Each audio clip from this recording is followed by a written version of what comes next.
அன்பார்ந்த திருநெல்வேலி ஊடக சகோதரர்கள், உங்கள் அனைவருக்கும் என்னுடைய அன்பு கலந்த வணக்கத்தை தெரிவித்துக் கொண்டு, நம்முடைய மரியாதைக்குரிய சட்டசபையினுடைய பாரதிய ஜனதா கட்சியினுடைய தலைவர், சட்டமன்ற உறுப்பினர், முன்னாள் அமைச்சர் திரு நயினார் நாகேந்திரன் அவர்கள், கர்நாடகாவினுடைய பாரதிய ஜனதா கட்சியினுடைய மிக மூத்த தலைவர், முன்னாள் மத்திய அமைச்சர், அவர் பாராளுமன்ற உறுப்பினர், முன்னாள் கர்நாடகா அரசாங்கத்தில் அமைச்சர் திரு நாராயணசாமிஜி அவர்கள் இன்றைக்கு நம்மளிடத்தில் வந்திருக்கிறார்கள்.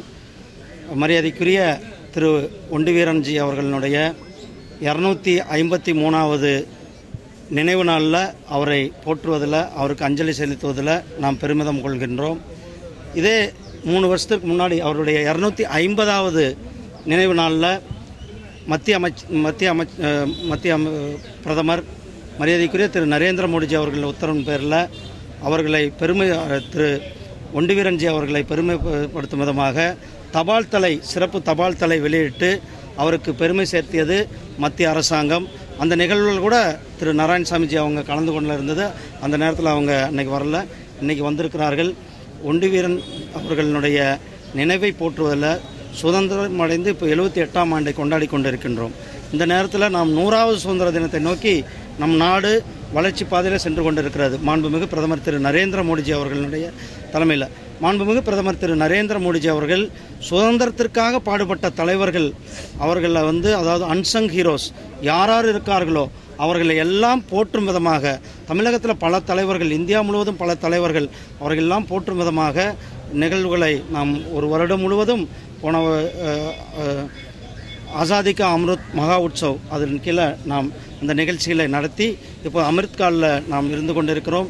இன்றைக்கு சுதந்திரத்திற்காக, அதாவது குறிப்பாக திருநெல்வேலி பூமியானது சுதந்திரத்திற்கு குறிப்பாக வெள்ளையர்களை எதிர்த்து போரிட்ட பல தலைவர்கள் இங்கு இருந்து, இந்த பகுதியிலிருந்து தான் நாம் மிகப்பெரிய வேகமாக அவர்கள் சுதந்திரத்திற்காக பாடுபட்டவர்கள்.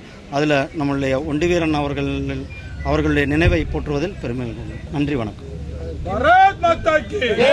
திமுகவோட தொடர்ந்து பாஜக இறக்கம் காட்டி வருது.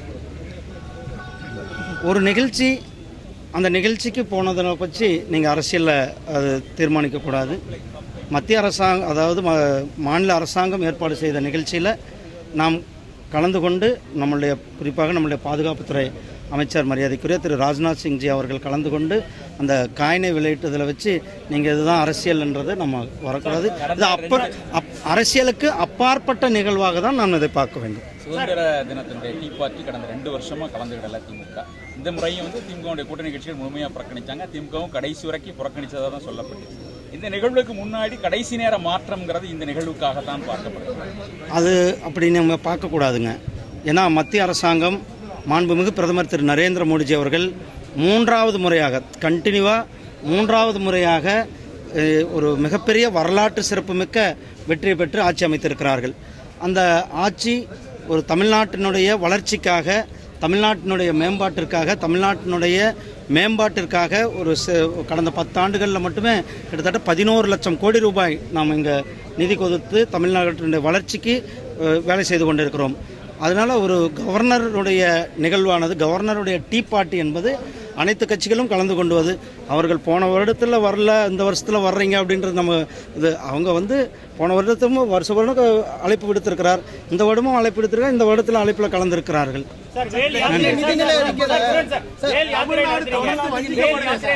தமிழ்நாடு அரசு இப்போ முத்தமிழ் முருகன் மாநாடு நடந்தது. இப்படி பல சம்பவங்களால நீங்க பிஜேபி வந்து திமுகவோட ரொம்ப இணக்கமா போடக்கூடிய ஒரு சூழ்நிலை உருவாகுது. வேல் யாத்திரை அன்றைய காலகட்டம், அன்றைக்கு கந்த சஷ்டி கவசத்தை இழிவுபடுத்தியவர்களை அவர்கள் மேல் நடவடிக்கை எடுக்க வேண்டும் என்று நாம் வேல் யாத்திரை நடத்தியிருந்தோம்.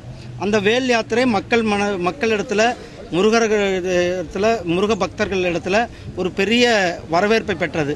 அதை பார்த்துட்டு இன்றைக்கி திமுக வந்து அவர்கள் முருக பக்தர்களை மாநாட்டை நடத்துறீங்க. ஏன்னா பாரதிய ஜனதா கட்சிக்கு இந்து கன்சல்டேஷன் வாக்காளர்கள்லாம் எங்கே போயிடுவாங்க அப்படின்ற ஒரு பயத்தோடு இன்றைக்கு அவர்கள் நடத்தி கொண்டிருக்கிறார். மத்திய நிதிநிலை அறிக்கையிலிருந்து தமிழக அரசு வரக்கூடிய நிதி பெருமளவு வந்து நிறுத்தி வைக்கப்பட்டதா பாருங்க. மெட்ரோக்கு வந்து கரெக்ட். மெட்ரோக்கு வந்து அவங்க வந்து யூட்டிலைசேஷன் சர்டிஃபிகேட் இன்னும் கொடுக்கல. அவங்களோட அந்த அமைச்சர் மிக தெளிவாக சொல்லியிருக்கிறாங்க. அதே போல் அந்த ஆடிட்டிங் ரிப்போர்ட் கொடுக்கல. அர்பன் டெவலப்மெண்ட்டுடைய அமைச்சர் திரு மனோகர் லால் கட்டர் அவர்கள் ரொம்ப தெளிவாக சொல்லிட்டாங்க. இவர்கள் வந்து எந்த ஒரு இது கூட இந்த துறையில் வேறு எந்த துறையும் கூட அந்த ஒரு வேலை முடிஞ்சிருக்கும் பொழுது அந்த வேலைக்கான யூட்டிலைசேஷன் சர்டிஃபிகேட்டு அதை பொறுத்து தொடர்ந்து அந்த ஆடிட்டிங் ரிப்போர்ட் கொடுக்கும்பொழுது அடுத்த நிதி வந்து வழங்குவது தான் வழக்கம். அதனால் அவர்கள் அதை கொடுத்த உடனே அதுக்கான நடவடிக்கைகள் எடுப்பாங்க. நன்றி. கோயம்புத்தூர்